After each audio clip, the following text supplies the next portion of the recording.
We're moving on to our next speaker, Eva Gastañaga.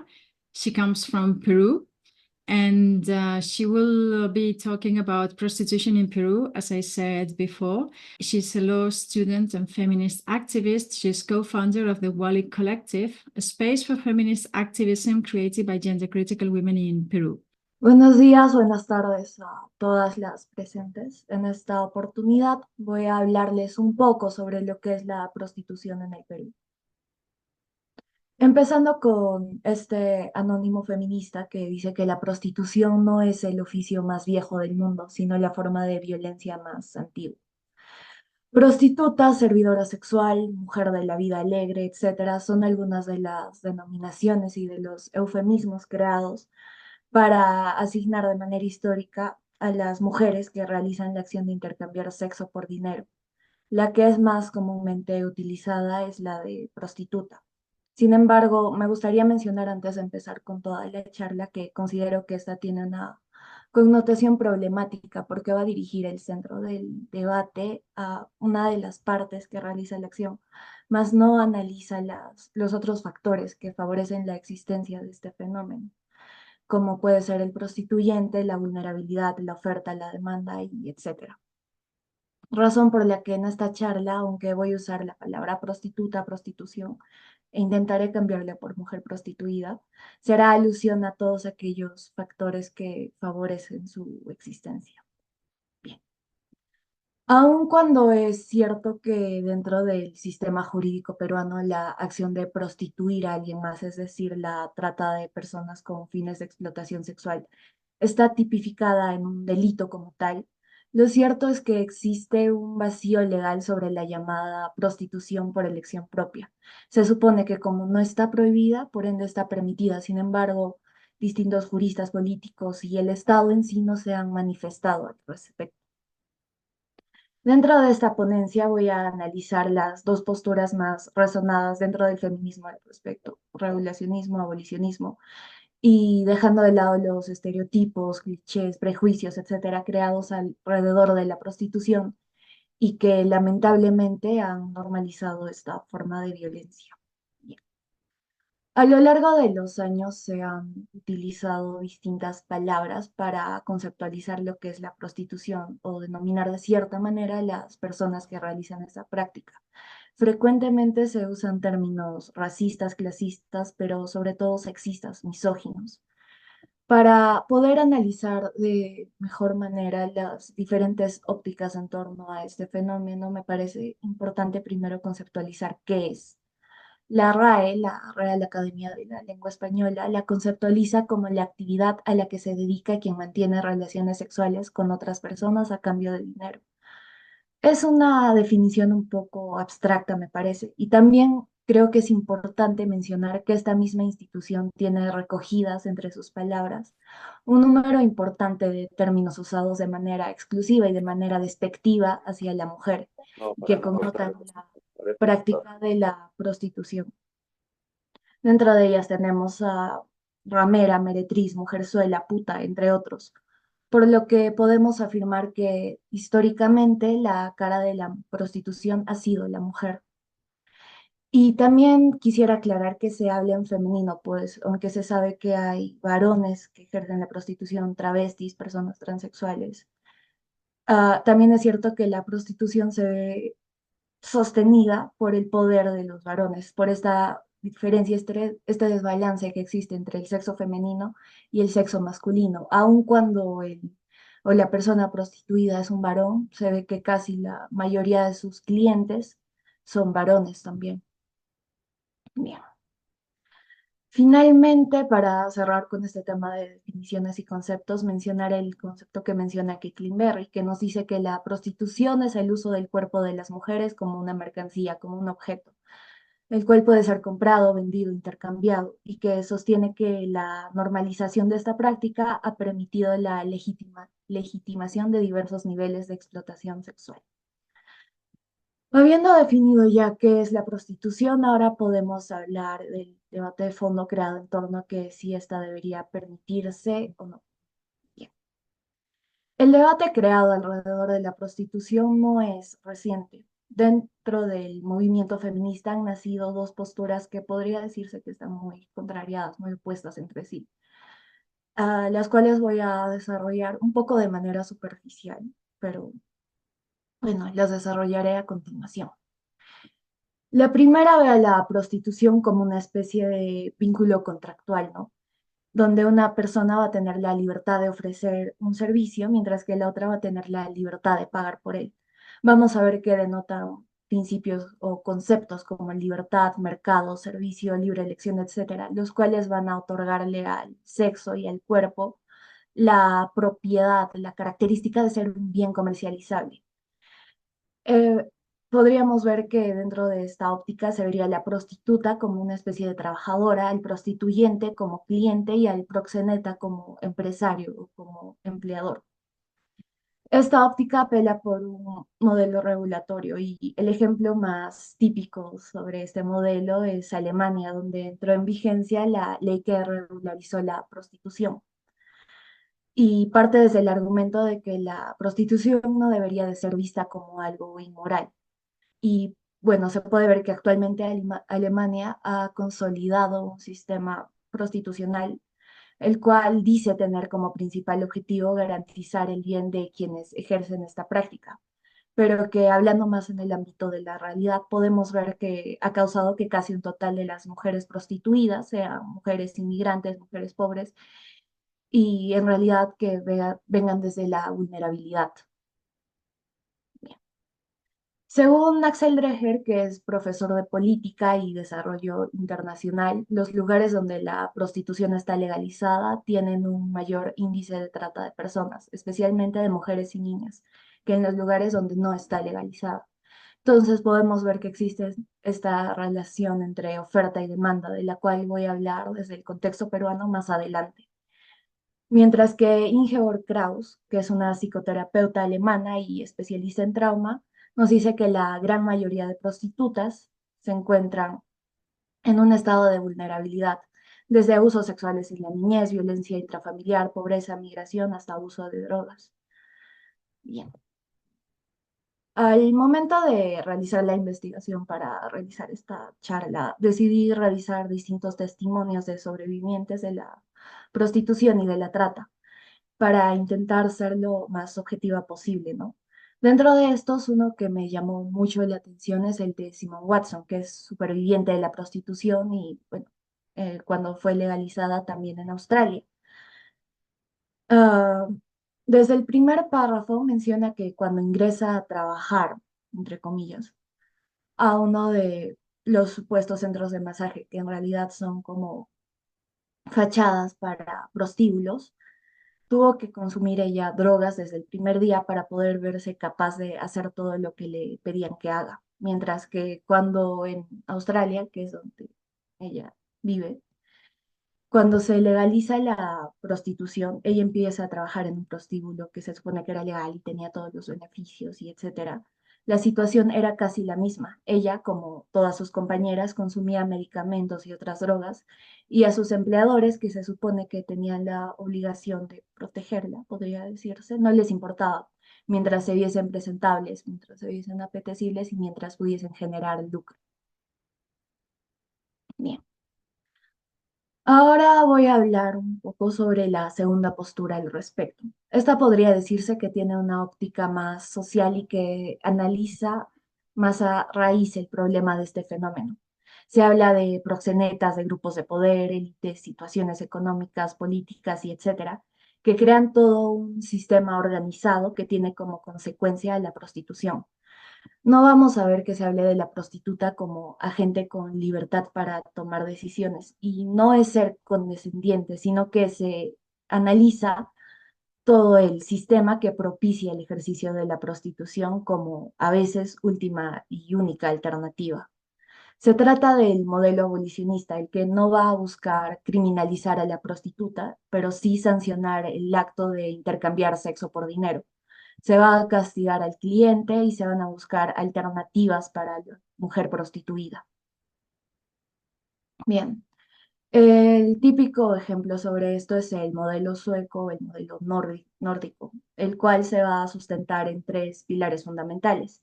Primero, proteger a las prostitutas sin criminalizarlas. Segundo, reducir la demanda a través de multas y sanciones hacia las dos otras partes involucradas en este fenómeno, como son el cliente y el proxeneta. Y finalmente, la implementación de una educación libre de sesgos misóginos y que se vaya a centrar en la igualdad. Es importante resaltar este último punto, porque si bien el hecho de sancionar y crear distintas medidas coercitivas para modelar conducta sí funciona, también es cierto que la educación va a crear una nueva mentalidad en las nuevas generaciones y va a empezar a verse a la mujer no como un objeto, sino como una igual. Solo a manera de mencionar, el Instituto de Estadística de Suecia estima que menos de 1 millar de mujeres ejercen la prostitución callejera en un país de 9,4 millones de habitantes. Bien. Ahora sí voy a hablarles un poco sobre lo que es el contexto peruano y por qué acá en Perú la prostitución es un problema. Al investigar para realizar la siguiente ponencia, busqué jurisprudencia del Tribunal Constitucional, el cual es el ente máximo de interpretación de la ley en Perú. Y si bien busqué sobre la prostitución, no encontré muchas sentencias al respecto, aunque sí habían sentencias importantes en cuanto a lo que es trata de mujeres y de niñas. No obstante, encontré lo que dice una magistrada del Tribunal Constitucional, Luz Pacheco Cerda, que es actualmente abogada especialista en derecho laboral, derechos fundamentales y temas respecto a dignidad humana. Y que si bien no coincido con muchas de sus posturas políticas, lo cierto es que tiene la razón al decir que la prostitución no dignifica a la persona y que es responsabilidad del Estado enfrentarla. Algo que también dice y que me parece importante es que el trabajo une e integra a las personas. Sin embargo, la prostitución trae consigo problemas como la trata de personas, violencia, comercio de drogas, entre otros. Bien, voy a hablarles un poquito sobre lo que es derecho laboral. Bueno, dentro de este hay una serie de derechos aceptados no solo por nuestro país, Perú, sino de manera ya casi global. Uno de ellos es la dignidad. El preámbulo de la Declaración Universal de los Derechos Humanos va a considerar a la dignidad como la base de la libertad, la justicia y la paz del mundo. Y yendo un poquito más hacia lo que es el ámbito legislativo, la dignidad como concepto tiene un contenido integrador de los vacíos o lagunas legales que podrían existir en el ordenamiento jurídico y en la propia Constitución. Es decir, que cuando exista un vacío legal, estaba a reconocer los derechos implícitos que se tienen ahí. Lo que nos dice de nuevo Pacheco Cerda es que cuando una persona realiza un pacto de prostitución, está renunciando por completo a su intimidad, a su privacidad e incluso a su indemnidad física. Todos estos son derechos que derivan de lo que es la libertad y de lo que es la dignidad. Y también mencionar que de acuerdo a la Organización Internacional del Trabajo, la OIT, las personas deberíamos de aspirar a un trabajo que nos permita alcanzar una meta de desarrollo personal y social, un trabajo que nos dignifique. Y bueno, también cabe mencionar que existe una contradicción por parte de esta institución, ya que también exhorta a los gobiernos de manera internacional a reconocer oficialmente a la industria de la prostitución. Habiendo definido lo que es la dignidad, me gustaría hablar del problema de la prostitución en Perú. Aquí es común ver este tipo de anuncios que les estoy mostrando, los cuales ofrecen propuestas de trabajo irreales con sueldos increíbles, los cuales terminan siendo métodos de captación para la trata de personas con fines de explotación sexual. Y bueno, generalmente esto se guía hacia la selva, la Amazonía, que es los lugares con más índice de minería en el Perú. Y si bien acá la trata de personas es un delito, como ya mencioné antes, lo que me gustaría desarrollar es el hecho de que es de conocimiento casi común que en la Amazonía el índice de prostitución es tan alto que por eso también es el mayor lugar con trata de personas, de mujeres y de niñas. Podemos ver desde ya esa relación de codependencia entre lo que es la prostitución y la trata. A mayor demanda se va a necesitar ofrecer mayor oferta. Y bueno, solo manera de mencionar que la zona de la triple frontera entre Colombia y Perú y Brasil es el sitio ideal para el tráfico ilegal y no solo de droga o de recursos naturales, mineros, sino también de personas y que esas personas casi siempre son mujeres y niños. Hay un fuerte vínculo entre lo que es la minería ilegal y lo que es la explotación sexual. Siempre que hay grandes migraciones de hombres a una zona, hay una gran demanda de servicios sexuales, lo que a menudo va a generar tráfico sexual. Eso nos dice Livia Wagner, que, bueno, escribió un libro al respecto. Muchas mujeres y muchas menores responden a ofertas de empleo falsas o son reclutadas directamente por proxenetas que les ofrecen trabajos en campos mineros como cocineras, como meseras o como empleadas de tienda. Y esos son lugares donde hay minería formal e informal. Y en esos lugares hay prostitución y probablemente haya tráfico de personas y trata. Y entre estas mujeres, la gran mayoría son menores de edad. Y bueno, esto se trata de un fenómeno internacional.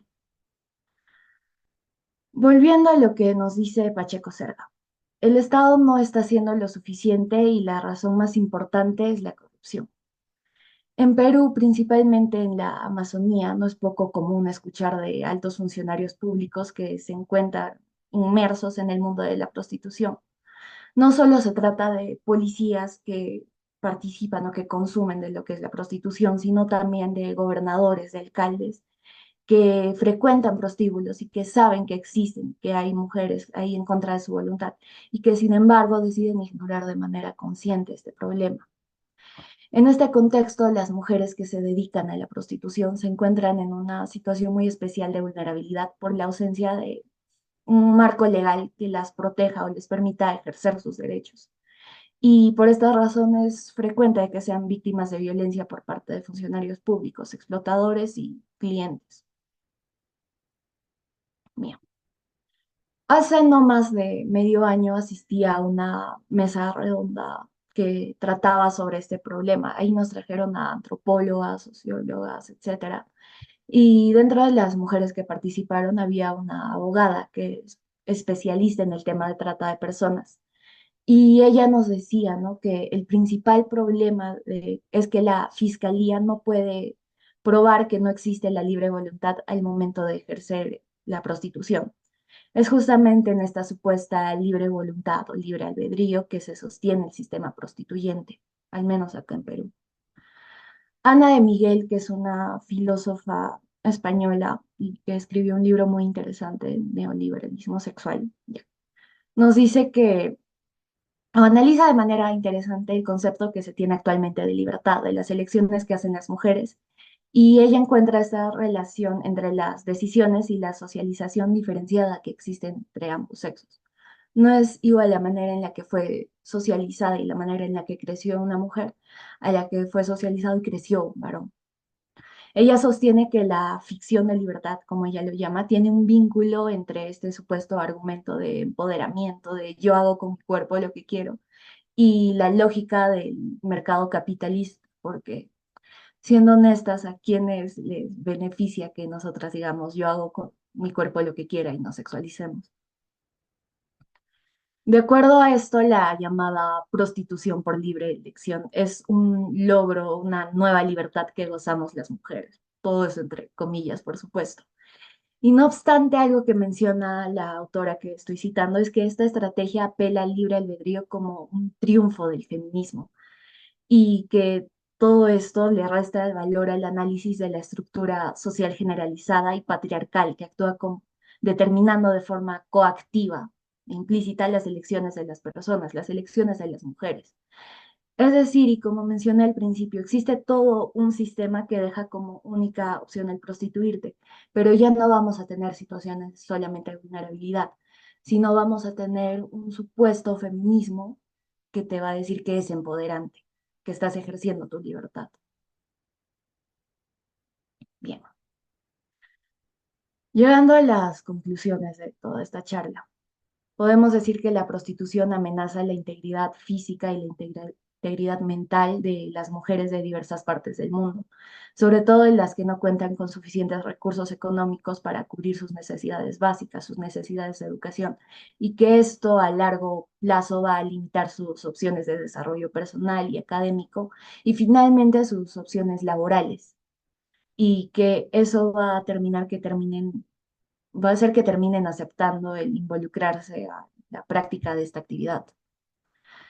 Más allá de decidir cuál de los modelos analizados es el mejor, está bien indicar que es urgente y necesario contar con una política y con una legislación coherente que permita facilitar la prevención y lucha contra la explotación sexual. Por este motivo, también se puede decir que resulta alarmante que los planes de los gobiernos, que los planes de los políticos no contengan planteamientos sobre esta materia. Lamentablemente, las respuestas estatales no han priorizado a las mujeres al momento de proponer medidas frente a la prostitución. Es más, al momento de buscar legislación o proyectos al respecto, se podían ver proyectos redactados por varones que apelaban por la libre elección, que apelaban por la moralidad supuesta en la prostitución, lo cual sabemos que no es cierto. Y más aún, las políticas sobre la materia no han tomado en cuenta la relación que existe entre el marco legal de la prostitución y la lucha contra otra realidad que enfrentan las mujeres, que es la explotación sexual, y otros factores que favorecen su existencia. Entre ellos, en Perú, mencioné el más fuerte, que es el extractivismo minero. Bien, eso sería todo por mi charla. Muchísimas gracias por escucharme.